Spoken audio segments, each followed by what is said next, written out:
Boa tarde a todos, boa tarde, queridos irmãos.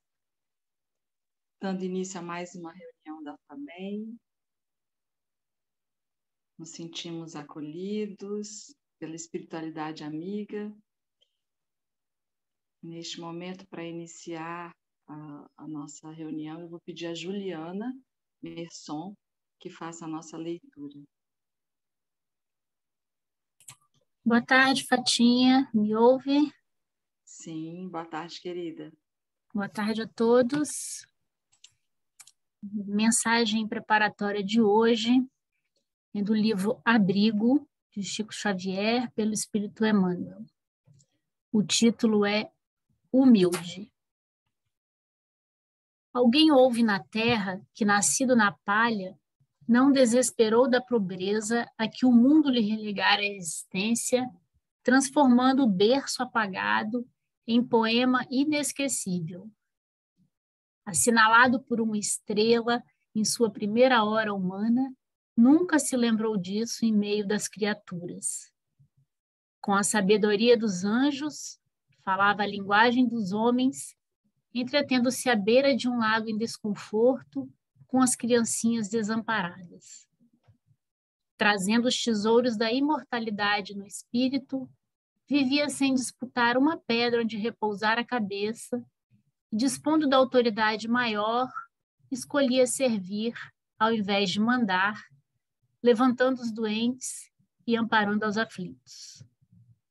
Em permanente contato com o céu, ninguém lhe ouviu dizer qualquer palavra em torno dessa prerrogativa e, podendo deslumbrar o cérebro de seu tempo, preferia buscar o coração do simples para esculpir na alma do povo as virtudes do amor no apoio recíproco.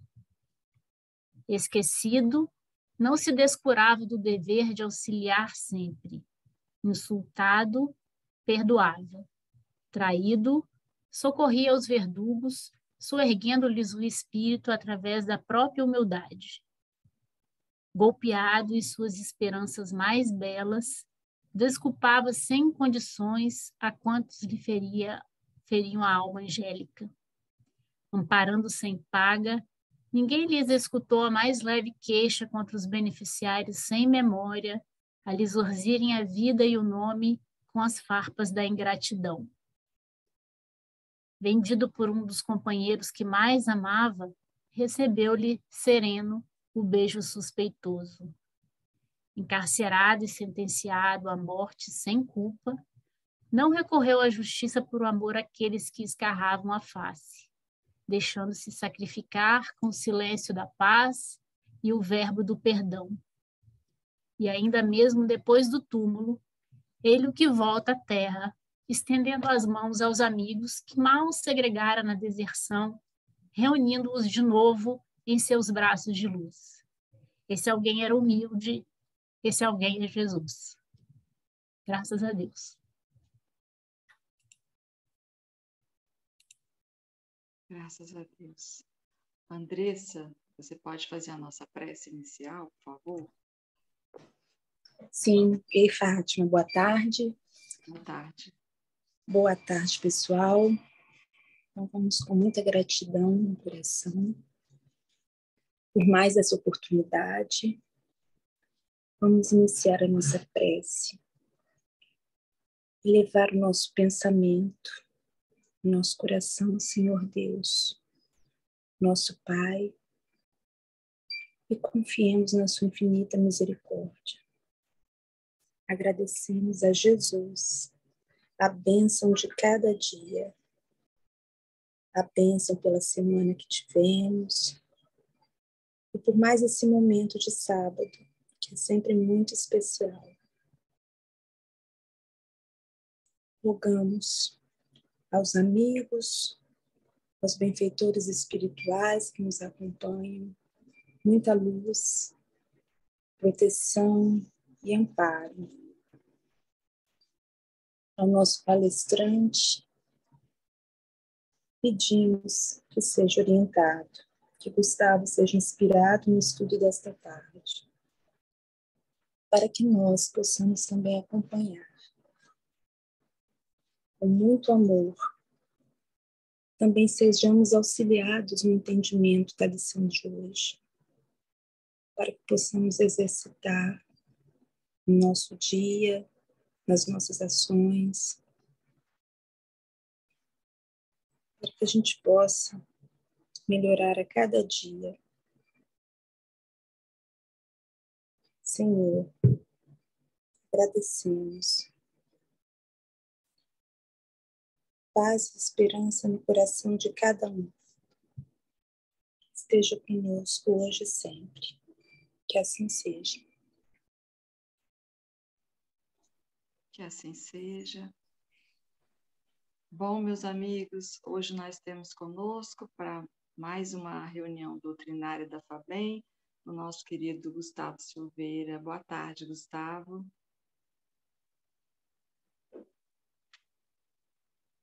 Boa tarde, Fátima. Boa tarde a todos que estão aí. Obrigado mais uma vez pela oportunidade, pelo convite. Que Jesus possa nos abençoar. Sim. Primeiramente, querido, eu queria te agradecer por tudo que você fez pela FABEM nesse ano de 2021 e eu tenho certeza que você ainda vai nos ajudar muito em 2022. Gente, o Gustavo é um querido, ele ajuda a gente em muitas coisas, vocês nem sabem, é por detrás dos bastidores mesmo. Tá bom? Você é muito especial para a gente aqui da FABEM. Tá bom, querido? E hoje o Gustavo vai trazer para a gente o tema "E o Verbo se fez carne e habitou entre nós", não é mesmo, Gustavo? É isso mesmo. Eu queria agradecer o carinho, né? Eu digo sempre que eu não mereço as pessoas que Jesus tem colocado na minha vida, mas eu agradeço. A misericórdia, ela vem para quem não merece. Isso acaba sendo bom, é lição para a gente também. Então eu agradeço profundamente o carinho e estaria à disposição sempre, né, que vocês precisarem. Também tenho um carinho muito grande pela casa, por você, Fátima, enfim. E é uma alegria poder partilhar essa seara de Jesus com vocês. E o tema é, na verdade, o versículo 14, né, do Evangelho de João. Na tradução do Haroldo, está até um pouquinho diferente. Eu vou pôr o habitou entre nós, porque o foco não é a palavra, não é a tradução do habitar,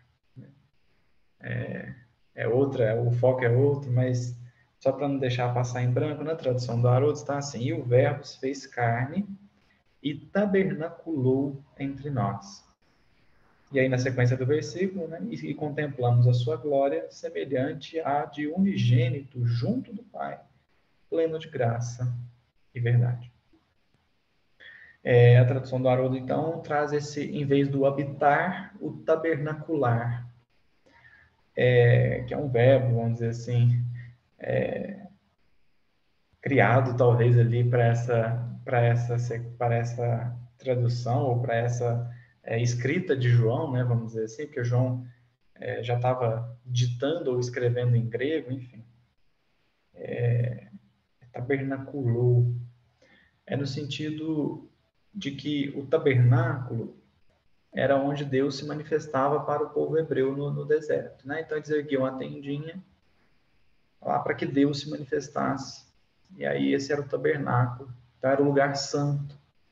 Então quando João coloca, né, o tabernaculou ao invés do habitar, né, do habitou, é porque está dando mesmo essa conotação de como a encarnação é bonita e como ela é bela. Porque o corpo humano é também o templo que Deus ergue na terra, conforme também a profecia de Natã para Davi, né? Que Deus construiria o próprio templo em que ele iria habitar, e esse templo é Jesus. Então, não é templo de pedras, não é templo, não é construção de mãos humanas, mas é esse templo na terra, que é o próprio Pai quem coordena. E aí, quando nós pensamos que a consciência é o que guia, né, esse espírito encarnado, então, e a consciência é onde está escrita a lei de Deus, então, de fato, é o grande tabernáculo, né? Não é o dogma, nem a mistificação, né? Mas é o santo. Santo no sentido de ser, vamos dizer assim, manifestação sublime do Espírito. Encarnar é um ato sublime, é lindo. Estar encarnado é maravilhoso. E por isso o verbo, né, tabernacular, se nós pudéssemos dizer assim. Pedro também vai se referir a esse corpo físico como o tabernáculo, o grande tabernáculo. E isso é muito bonito, porque a encarnação é muito valorosa. A gente não pode menosprezar o estar no corpo físico tão somente porque nós temos já algum conhecimento acerca das verdades espirituais. O corpo físico, estar no corpo físico, né, encarnar, tem esse caráter lindo, que é onde permite a gente crescer, evoluir. Então a gente deve muito ao corpo físico. Não é um culto ao corpo físico, mas certamente também não é o desprezo. É reconhecer o valor, como o escritor reconhece o valor da caneta que lhe permite escrever o livro. Assim é o corpo físico para nós. O corpo físico é o que permite nós escrevermos a nossa história. E se essa história é bonita ou não, a culpa não é da caneta, a culpa não é do corpo. Então, o corpo físico é sim uma conquista espiritual muito profunda, e estar nele é uma oportunidade extraordinária. Então, o verbo, né, tabernaculou entre nós, assim, são nesses detalhes que a tradução do Haroldo, ela ganha uma riqueza, assim, porque transcende a interpretação literal, né? A gente tem condição de ir além da interpretação literal. Mas o nosso foco aqui hoje não é falar do tabernáculo. O nosso foco aqui hoje é perceber a beleza da vinda de Jesus, que nós estamos aproximando aí um pouco do Natal. Então, é perceber a beleza da vinda de Jesus, mas também a profunda lição que isso carrega. A profunda lição que isso carrega. Para todos nós, hoje, é algo que nós gostamos muito de fazer, é perceber a lição para hoje, né? Não é quando a gente for espírito puro, não é quando for assim, Cristo, não, para hoje, né? O Evangelho é para hoje. E, bom, para a gente começar a perceber a grandeza disso, é interessante a gente voltar uns versículos, diria assim, 14 versículos, vamos voltar no primeiro.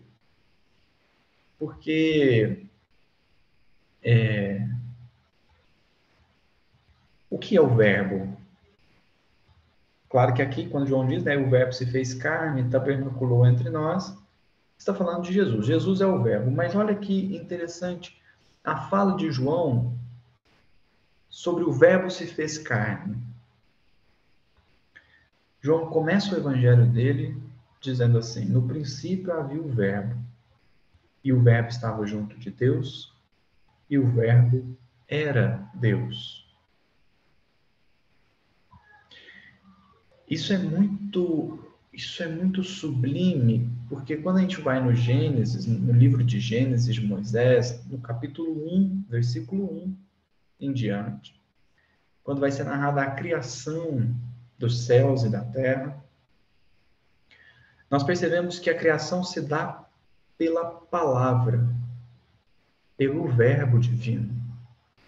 Deus fala e acontece. E aqui João está identificando que a fala do Criador é Jesus. O verbo do Criador é Jesus. Só que até então ele era só o verbo. Qual era o nome dele? Não sei. Qual a proximidade dele conosco? Não sei. Quanto ele é capaz de amar? Eu só posso deduzir. Antes ele era só o verbo. Então, no princípio, havia o verbo. E só o verbo. Como é que você ia pensar em Jesus? O verbo divino. E é curioso, né? Porque é como o Haroldo gosta de falar. No Antigo Testamento, a gente vê que a palavra de Deus é um ser. Porque a palavra de Deus fala. Olha que interessante. Tem muito em Jeremias, né? A palavra de Deus se dirigiu ao profeta e disse: poxa, a palavra de Deus fala. A palavra de Deus se dirigiu ao profeta. Então, a palavra, o verbo divino, era o verbo. Então, no princípio, havia o verbo. E só. Tinha os profetas que conversavam com a palavra de Deus. Mas... e o Haroldo até tem um cuidadozinho, né, de colocar uma notinha de rodapé na palavra verbo, porque, na verdade, é a palavra logos do grego. E o logos do grego, ele não tem tradução para o português. Verbo não é uma tradução boa. O próprio Haroldo fala isso. Porque tem uma gama de significados muito profunda. Então, o verbo pode ser traduzido pelo raciocínio, inteligência, razão. Então, logos para o grego é muito intenso. É uma palavra que dá uma ideia que a palavra verbo não traz. Então, a tradução aqui, mas isso não é um problema da tradução do Haroldo, é um problema do português. Não tem uma palavra adequada. Então, coloca verbo. Mas entende aqui que eles estão falando de um conjunto de coisas, né?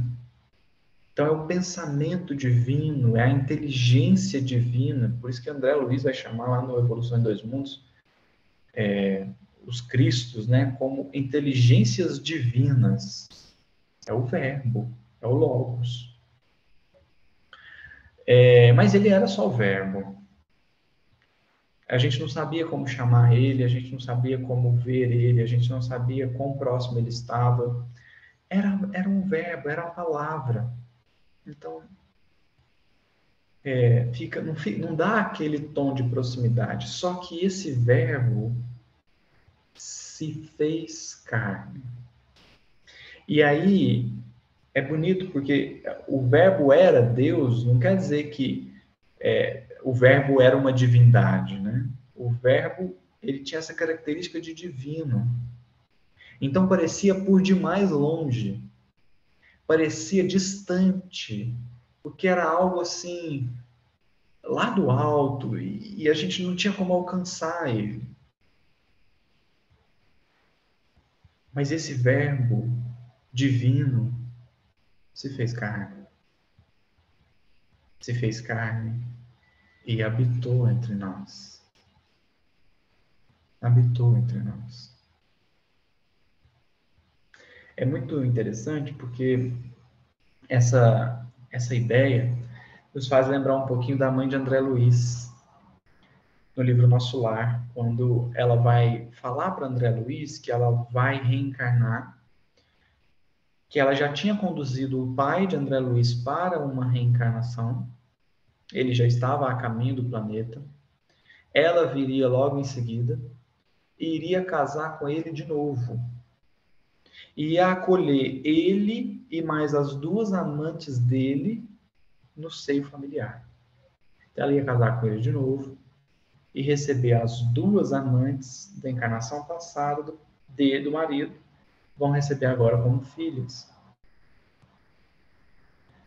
E aí o André Luiz fica perplexo. Mas como assim, né? Como assim? Você está ficando doida. Você nem precisa mais descer. Você vai correr um risco de ir e não voltar por causa de uma pessoa que te traiu e ainda vai receber as que ajudaram ele a trair, você vai receber como filhas. E aí ele fica perturbado, né? Isso não faz o menor sentido, isso não tem lógica nenhuma. Ajuda ele daqui. Ajuda ele daqui. Você não tem muita condição de ajudar? Ela falou assim, tem. Tem. Mas ela fala para ele assim: André, não posso trazer o seu pai até mim, mas posso descer até ele. Não posso trazer o inferior ao superior, mas posso fazer o contrário. Não é o inferior que será puxado violentamente para o superior, é o superior que descerá para auxiliar o inferior, a fim de que juntos possam ascender. Então Jesus veio até nós. Por quê? Porque nós não tínhamos condição de subir até ele. E esse ato de vir, e o Verbo se fez carne e habitou entre nós, é a profunda misericórdia de Jesus. Dizendo assim: olha, vocês estão perdidos. Vocês não sabem que vocês podem contar comigo. Vocês nunca me viram, então eu vou descer. E ele vem. E desde então, a gente não só sabe que tem o guia, mas a gente sabe que tem um modelo, a gente sabe que tem um irmão mais velho que cuida, que orienta, que dirige. Então, é muita misericórdia de Jesus vir até nós, sair de onde ele estava. Eu nem sei dizer quanto tempo levou, porque os processos, né, um espírito tão elevado, até que consegue reestruturar o perispírito, né, para poder encarnar no corpo físico, imagina. E é um investimento talvez de mais de 1000 anos para conseguir fazer isso e vir aqui passar 33 ou 38, né, como diz Humberto Campos, que nós matamos ele. E ele deixou-se morrer. Ele poderia ter impedido. Ele poderia ter impedido, mas não o fez. Então é um investimento muito grande para ficar. Humberto Campos corrige a data, Humberto Campos está correto. Né? Humberto Campos está correto porque se a gente lê Mateus, a gente vai ver que Herodes, não o Antipas, o Herodes, o tetrarca, o maior, tetrarca não, perdão, o Herodes, o pai, o pai do Herodes Antipas, né? Ele estava vivo quando Jesus nasceu. Só que se a gente perguntar no Google quando é que esse Herodes morreu, fala assim, 4 anos antes de Cristo. Pô, mas então faz sentido. Como é que ele estava vivo quando Jesus nasceu se ele morreu 4 anos antes de Cristo? A data de nascimento de Cristo está.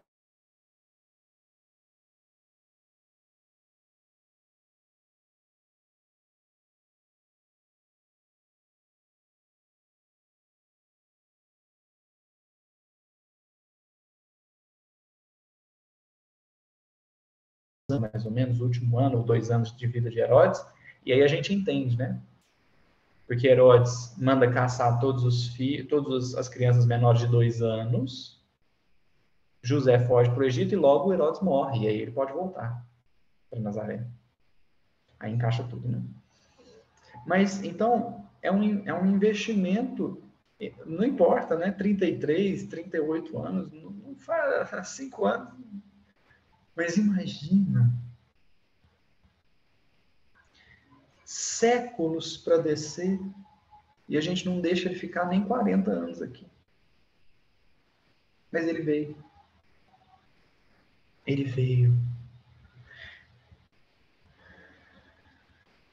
Aniquilou-se, como Paulo vai dizer. Aniquilou-se a si mesmo, tomando a forma de servo, fazendo-se semelhante aos homens. Jesus veio. Emmanuel vai comentar esse versículo justamente com o título Jesus veio, no livro Caminho, Verdade e Vida. É uma mensagem extraordinária. Eu queria ler ela aqui para a gente poder estruturar o que a gente quer falar. Né? Emmanuel diz assim, a fala de Paulo, né, para Filipenses, capítulo 2, versículo 7, mas aniquilou-se a si mesmo, tomando a forma de servo, fazendo-se semelhante aos homens. E Emmanuel vai dizer assim, muitos discípulos falam de extremas dificuldades por estabelecer boas obras nos serviços de confraternização evangélica, alegando o estado infeliz de ignorância em que se compraz imensa percentagem de criaturas da Terra. O que Emmanuel está dizendo aqui? Sabe quando a gente diz assim, não dá para trabalhar com aquele pessoal lá não, nossa, que pessoal difícil de lidar? É isso que eu estou dizendo.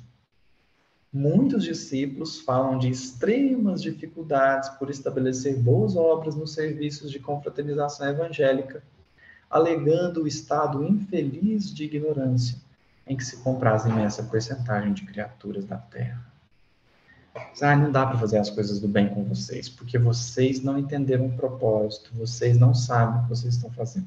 E aí a gente enche a boca para acusar o outro como se boa obra fosse algo grande. A boa obra não é a obra grande. A boa obra é a obra que tem amor naquilo que é feito. Se você vai entregar uma cesta ou 1000 cestas, não interessa. Desde que tenha amor. Então, às vezes nós não teremos a colaboração das pessoas e por isso nós talvez não faremos na quantidade que gostaríamos de fazer. Mas por amor naquilo que faz, depende de quem faz. Unicamente.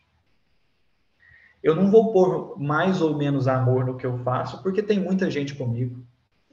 Sozinho, com 10 pessoas, 100 pessoas, 1000 pessoas, o meu amor será o mesmo.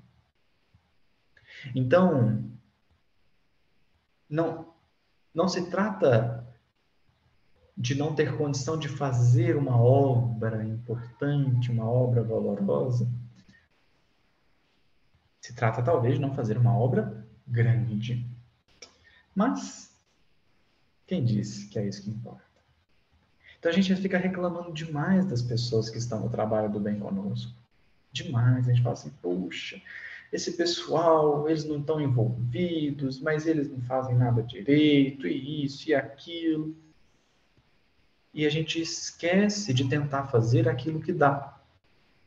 Porque a gente não consegue fazer aquilo que quer, por vezes nós nem tentamos fazer aquilo que dá para fazer. E perdemos tempos e mais tempos reclamando dos colegas, nos convertendo nesse momento também em um peso a mais que Cristo tem que carregar. Entretanto, diz Emmanuel, tais reclamações não são justas. Para executar sua divina missão de amor, Jesus não contou com a colaboração imediata de espíritos aperfeiçoados e compreensivos. E sim, aniquilou-se a si mesmo, tomando a forma de servo, fazendo-se semelhante aos homens. Aniquilou-se a si mesmo. Esse é o trabalho que o bem nos pede. Jesus não está preocupado com quantas pessoas você está atingindo. Jesus está preocupado com quão profundo você está indo na sua intimidade.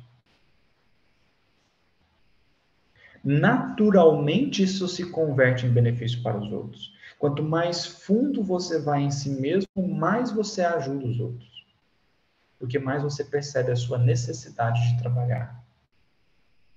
Mais você percebe a sua necessidade de amar. Mais você percebe a sua necessidade de compartilhar. Então, o convite é para que a gente... Ele disse, né? Negue-se a si mesmo, toma a sua cruz e me siga. Aí Emmanuel, de uma forma muito sutil, ele vai trazendo aquilo que a mãe de André Luiz falou para ele. Falou para André Luiz, né? Que é a lição. Jesus veio. É uma certeza, ele veio. Não há que duvidar disso. A questão é entender por que ele veio, para quem ele veio, como ele veio, qual é a lição que tem aqui. E aí aqui Emmanuel vai começar a ressaltar uma das lições, né? Porque é uma mensagem só, não é um livro, né? Então ele vai dizer assim, não podíamos ir ter com o Salvador em sua posição sublime, todavia o Mestre veio até nós, apagando temporariamente a sua auréola de luz, de maneira a beneficiar-nos sem traços de sensacionalismo. Então, Jesus não nos acusou, Jesus não ficou jogando na nossa cara, por exemplo, assim, puxa, mas eu fiquei 1000 anos para descer e vocês, sabe? Não. Não. E aí, Emmanuel vai dizer, o exemplo de Jesus nesse particular representa lição demasiado profunda. Ninguém alegue conquistas intelectuais ou sentimentais como razão para desentendimento com os irmãos da Terra. Ah, você não está no meu nível, então não... Sabe esse tipo de coisa? Não, eu não frequento esse lugar porque eu sou muito puro para ir nesse lugar. Em verdade, nós aprendemos que quanto mais elevado espiritualmente você é, mais baixo você é capaz de ir. Porque você vai e volta. Porque veja só, é como a luz do sol, né? A luz do sol, a Maria Dolores tem um poema que ela fala assim, a luz do sol que bate no charco, mas não se contamina com o charco. A luz do sol vai lá, mas o sol continua sendo o sol. Então, quanto mais elevado nós estamos na hierarquia espiritual, mais baixo nós somos capazes de descer. É só a gente ler os capítulos 17 e 18 do livro No Mundo Maior, de André Luiz. Nós vamos ver que a Cipriana está coordenando uma equipe espiritual que está indo no umbral para resgatar alguns espíritos, para auxiliar alguns espíritos. E aí, em determinado momento, ela vira para o Calderário, para André Luiz, e fala assim, Calderário, agora você fica com o André Luiz porque ele não tem condição de descer ainda. Nós vamos e voltaremos. Aí o André Luiz fica chateado, né? Puxa, eu fui excluído.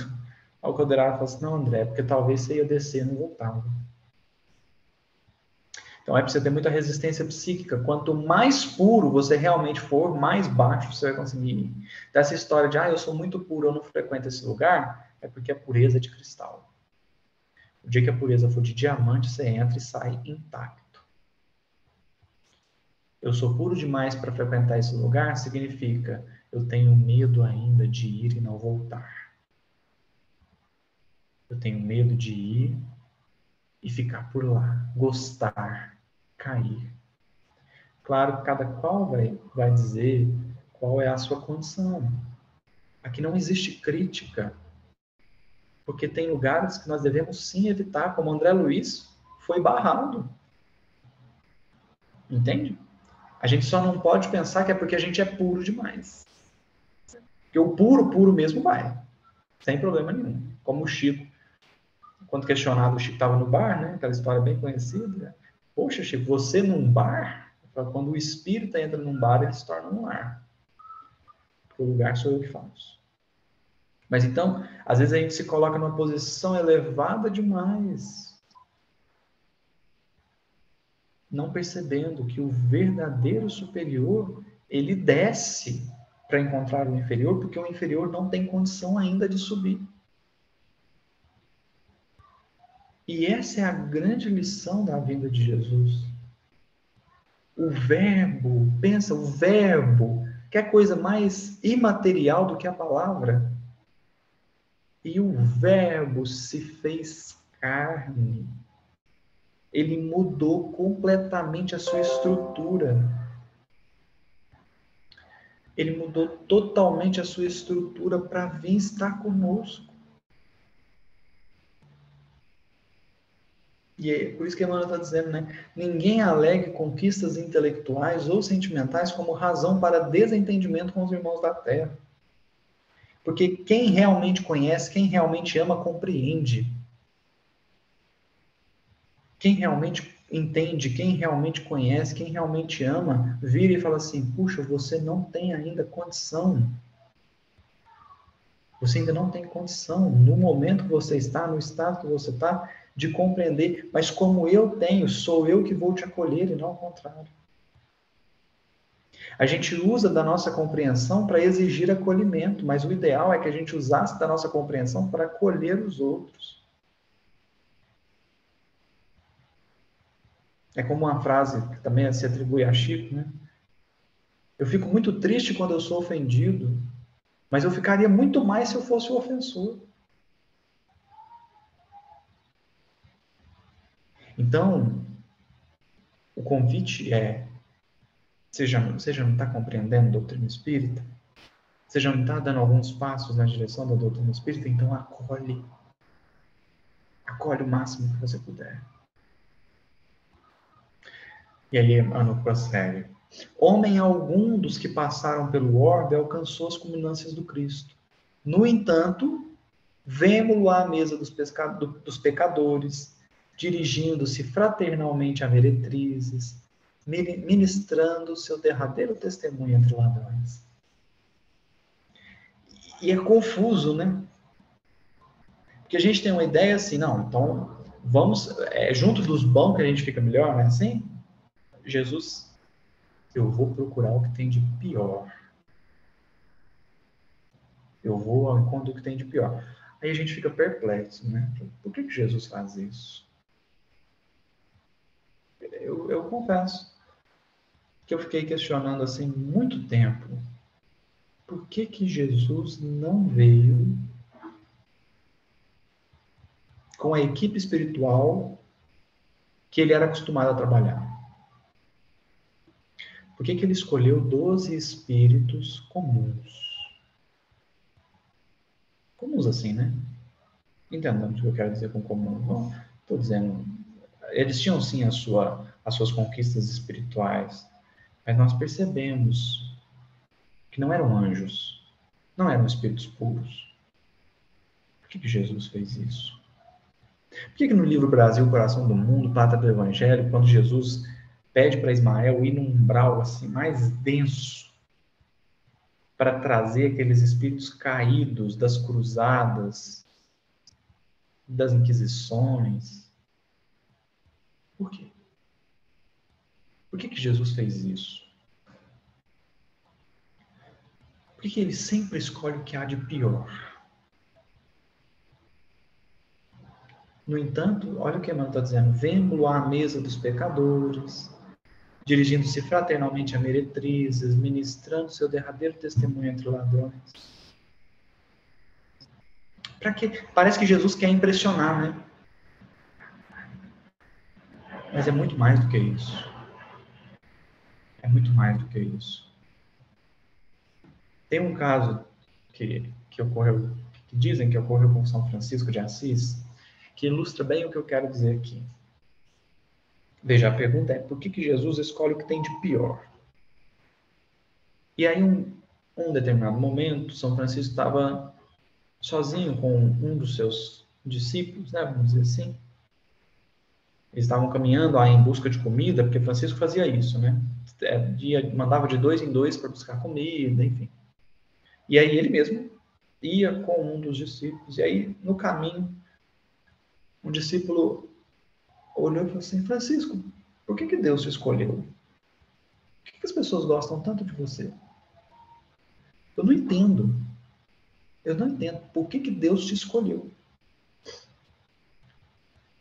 Você não é bonito, você não é rico e você não fala bem.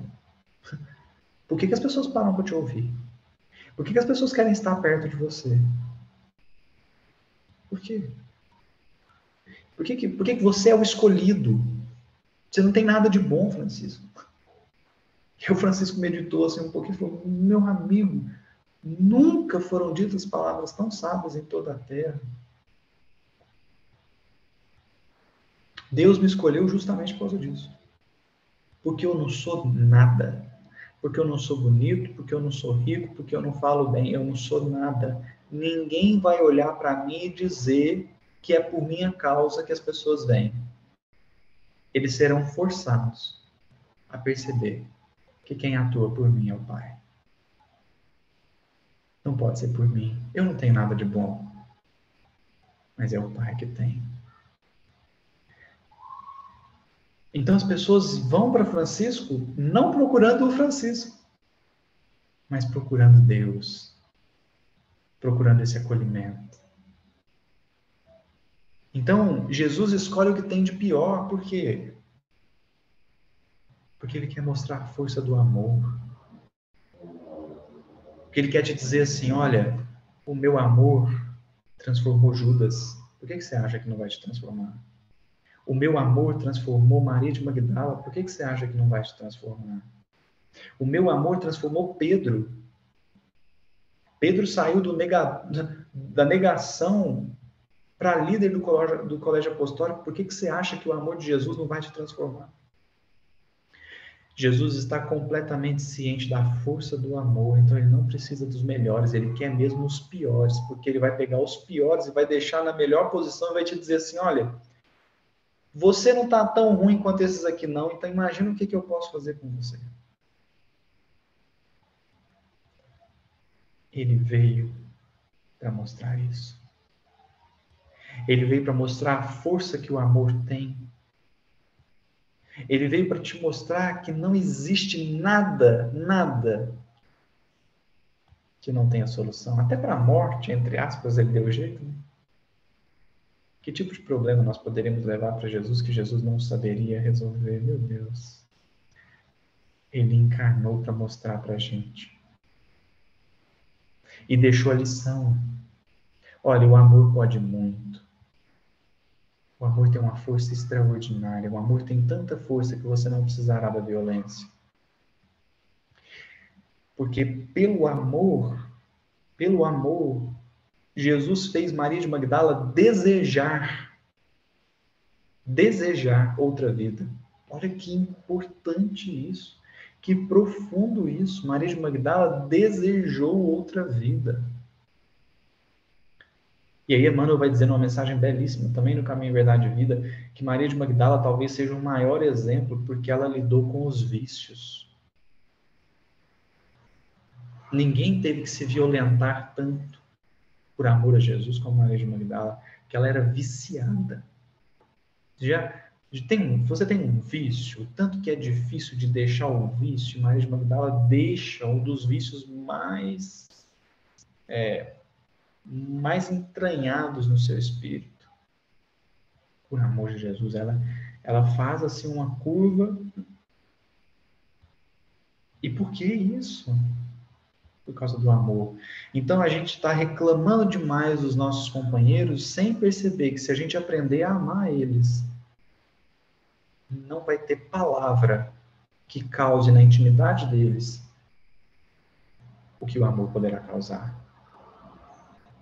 Então Jesus encarna é a expressão desse amor que transforma, não apenas atrai, mas converte. Esse amor que arrebata. Por isso que Emmanuel vai terminar a mensagem dizendo assim, se teu próximo não pode alçar-se ao plano espiritual em que te encontras, podes ir ao encontro dele, para o bom serviço da fraternidade e da iluminação, sem aparatos que lhe ofendam a inferioridade. Olha. Jesus, ele podia ter vindo, né? Podia ter vindo e começar a falar com a gente em linguagem de Cristo. Assim, puxa, mas eu já vim e vocês não são capazes nem de, sabe, melhorar um pouquinho o entendimento. E aí ele vem e traz as parábolas, as mensagens, os sermões, as curas, do jeito mais simples, assim, do jeito... A cura é tão simples que ele só fala. Tem a mais simples de todas, né? Que ele não faz nada, a pessoa só toca nas vestes dele. Tem a cura da filha de Públio, a Flávia. Simplesmente, vai lá que a sua filha está curada.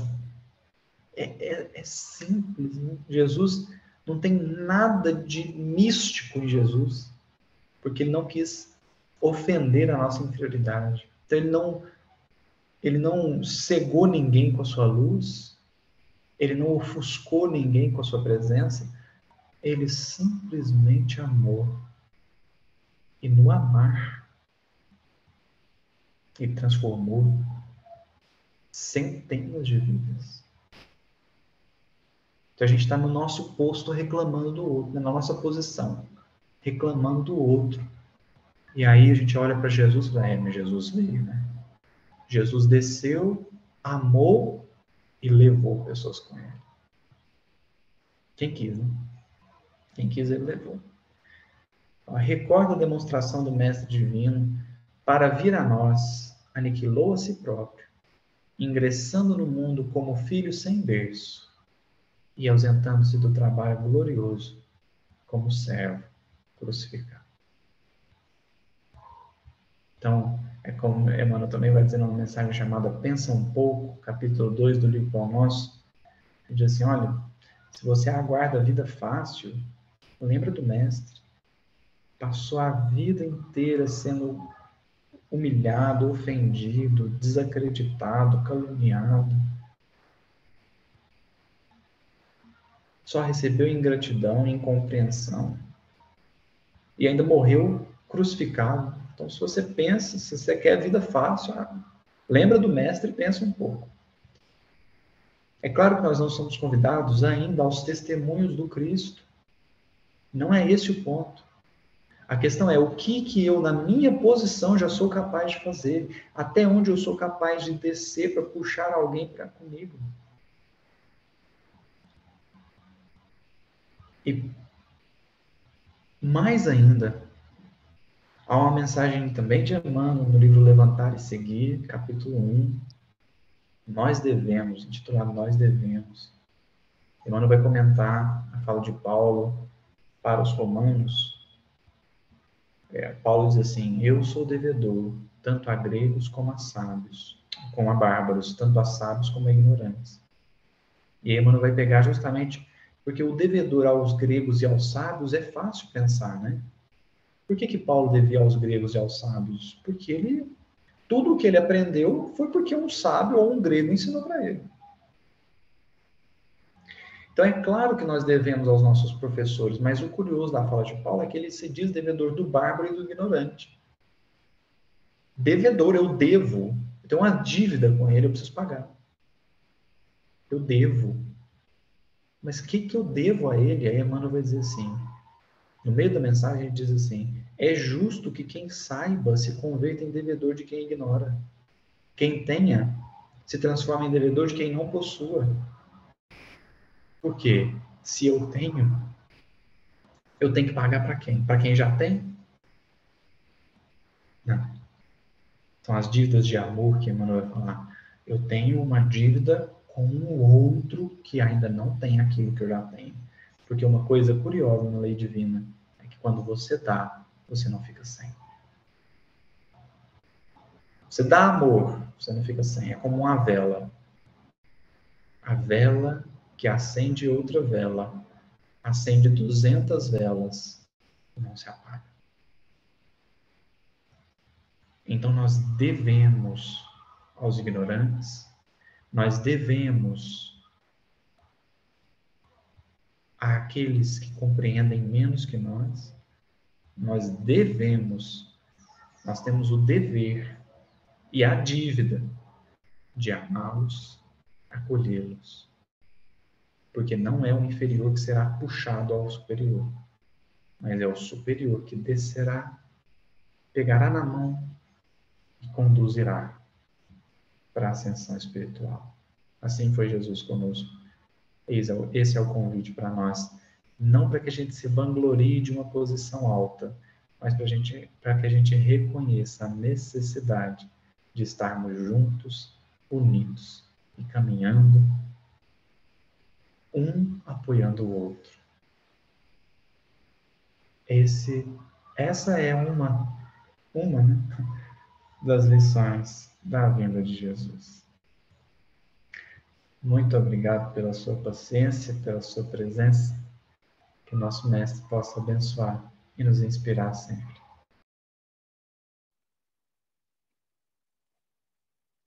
Gustavo, mediante, depois eu falo da sua, qual é a sua, como fala, afinidade com a FABEM, né? Porque você fez essa palestra porque amanhã a gente tem reunião, é isso? Você nem sabia que a gente tinha reunião. Você fez essa palestra para a gente meditar bastante amanhã na reunião, né, da nossa conduta. Depois eu falo que você está ligado na FABEM, você nem acredita, né? Mas eu queria, Gustavo, se você me permitir aqui, desse livro maravilhoso aqui, ó, né? Do capítulo 10, o perdão, do livro Boa Nova, Filipe fala para Jesus assim, você lembra disso? Ó, Senhor, vossos esclarecimentos são indiscutíveis. Entretanto, preciso acrescentar que alguns dos companheiros se revelam insuportáveis nessa viagem a Nazaré. Uns me acusaram de brigão e desordeiro, outros de mal entendedor de vossos ensinamentos. Se os próprios irmãos da comunidade apresentam essas falhas, como há de ser o futuro do Evangelho? O mestre refletiu um momento e retrucou. Estas são perguntas que cada discípulo deve fazer a si mesmo. Mas com respeito à comunidade, Filipe, pelo que me compete esclarecer, cumpre-me perguntar-te se já edificaste o reino de Deus no íntimo do teu espírito. Para Jesus a gente não pode mentir, né? Então ele respondeu corretamente, né? É verdade que ainda não. Respondeu hesitante o apóstolo. E aí Jesus fala: de dentro dessa realidade, podes observar que, se o nosso colégio fosse constituído de irmãos perfeitos, teria deixado de ser irrepreensível pela adesão de um amigo que ainda não houvesse conquistado a divina edificação. Ou seja, você está exigindo o que dos outros? Resumindo, trocando em miúdos, né? Você está exigindo o que dos outros se você tá assumindo que você não é perfeito, né? Então, ambos os discípulos, que era Filipe e Pedro, ambos os discípulos compreenderam e se puseram a meditar enquanto Cristo continuava. E agora eu vou encerrar aqui, né?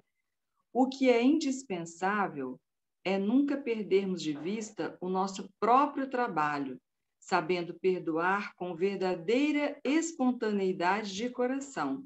Se nos labores da vida um companheiro nos parece insuportável, é possível que também, algumas vezes, sejamos considerados assim. Temos que perdoar aos adversários, trabalhar pelo bem dos nossos inimigos, auxiliar os que zombam de nossa fé.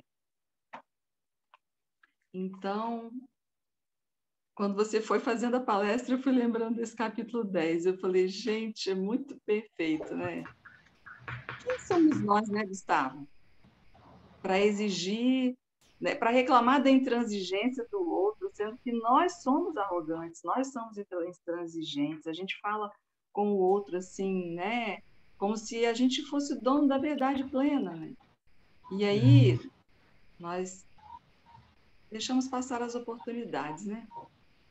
Emmanuel tem uma mensagem muito, muito curta, mas muito profunda, chamada Quando Puderes. Está num livro chamado Sinais de Rumo. E ele diz assim: quando puderes observar a doença de quem magoa, de quem fere, o desequilíbrio de quem se vinga e tudo, vai falando, né? Quando você tiver condição de observar a enfermidade do outro, você não vai ter coragem de julgar ele. Você vai olhar para ele e falar assim: é um enfermo da alma. Ele precisa de mais acolhimento do que das minhas pedras, né? Que eu tenho para jogar, do que dos pregos que eu tenho para feri-lo. Então, quando a gente realmente estiver na posição, a gente está numa posição de falar assim: agora você pode julgar. Aí você vai escolher não julgar, porque você vai compreender, né? Enquanto está julgando é porque não compreende. Mas é um exercício, né? É um exercício para nós todos. E, Gustavo, eu não sei se é de André ou se é de Emmanuel, aquela frase que fala assim: se você acha que despejar a sua sinceridade, né, em cima do outro não tem problema nenhum, experimente despejar água fervendo, né, nas plantas, né? O que acontece? Mata as plantas. Então, vamos guardar a nossa sinceridade, né? Se ela não for uma coisa benéfica, se ela não for com amor, com bondade, né? Vamos guardar conosco mesmo. Porque o problema não está na sinceridade, né? Como o problema não está na água. A água na temperatura certa nutre a planta, né? Mas a água fervendo, aí matou a planta. Que é a mesma coisa da sinceridade, a franqueza rude, né? A Sim. franqueza rude fere, né? Agora a sinceridade é importante, né? Só dosando na temperatura certa para não queimar o outro, né? É assim como a água, né? É a água que é dada para nutrir, não para queimar, né? Porque às vezes a gente tem esse discurso de que, eu sou assim, eu falo o que tenho que falar mesmo, né? A gente tem esse discurso e não é bem assim. Meu querido, nossa, mais uma vez, muito obrigada por essa palestra maravilhosa. Eu não tenho dúvida de que você foi orientado pela espiritualidade para falar para nós hoje. Amanhã nós temos uma reunião, né, presencial, e Jesus estará conosco, sim, se Deus quiser, né? Então, Jesus e nosso Bezerra estarão por perto. exatamente, nosso Bezerra, isso mesmo. Então, agora a gente vai dar continuidade, nós vamos fazer a nossa prece final, depois o nosso passe, certo? Então, eu vou chamar a Terezinha para a nossa prece final.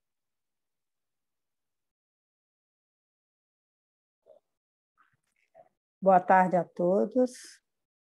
Boa tarde, Terezinha. Então vamos todos nós elevar o nosso pensamento a Deus, nosso Pai misericordioso, e a Jesus, agradecendo a Ele por este amor que Ele nos deu e que Ele continua alimentando este amor em nós. E nós também podemos fazer o mesmo, acompanhando o exemplo de Jesus, dividindo esse amor. Esse amor ele é imenso. Nós temos condições de dividi-lo com cada irmão que aproxima, com cada irmão que necessita. Quanto mais dividirmos este amor, mais este amor crescerá. Porque esta é a lição que Jesus nos deu. Agradecemos a Jesus por estar sempre conosco, nos acompanhando nessa nossa caminhada. Agradecendo a Deus pela oportunidade de nos melhorarmos moralmente. Agradecendo a equipe espiritual da FABEM, que está sempre nos orientando, nos consolando, para que realmente nós possamos saber caminhar. E assim agradecemos por este nosso encontro da tarde ao sábado, que realmente ele nos alimenta. Este encontro nos faz lembrar que somos todos abençoados. Este encontro nos faz lembrar que nós possamos sentir o abraço de Jesus. E neste momento, nós vamos encerrar com a imagem de Jesus com seus braços abertos, nos acolhendo, a cada um de nós.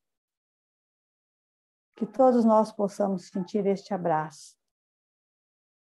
Que todos nós possamos lembrar sempre: este abraço será dado no momento que nós pedirmos. Ele está sempre ali, nos aguardando. Que assim seja.